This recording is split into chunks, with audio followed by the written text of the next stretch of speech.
Farel Prayoga, penyanyi remaja asal Banyuwangi yang melejit lewat lagu Ojo Dibandingke, mengungkapkan kisah memilukan soal nasib keuangannya.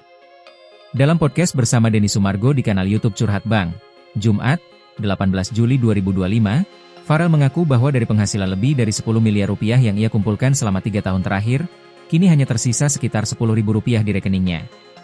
Iya, awal-awal viral, uang miliaran nyampe, itu yang pegang orang tua. Bisa dibilang nggak bijak megangnya, ujar Farel dengan suara lirih.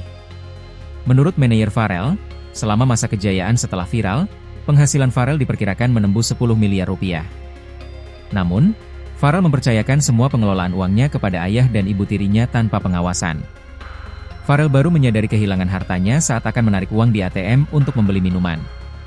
Posisi aku mau manggung, aku mau beli minuman dulu di supermarket, mau narik uang dulu, ternyata uangnya cuma sisa 56 ribu rupiah. Padahal di rincian seharusnya ada sekitar 100 juta rupiah, cerita Farel. Ketika ia bertanya ke kakak, ayah, dan ibu, mereka kompak berbohong, menyebut Farel sendiri yang boros. Namun, belakangan Farel baru mengetahui bahwa uangnya hilang karena dipakai untuk membelikan kuda kakaknya. Bukan hanya itu, sebagian uang Farel juga dipakai orang tuanya untuk membeli tanah dan investasi lain tanpa sepengetahuan Farel. Kini Farel memilih tinggal di Jakarta untuk melanjutkan sekolah dan karir musik. Semua biaya sekolahnya sementara ditanggung manajer.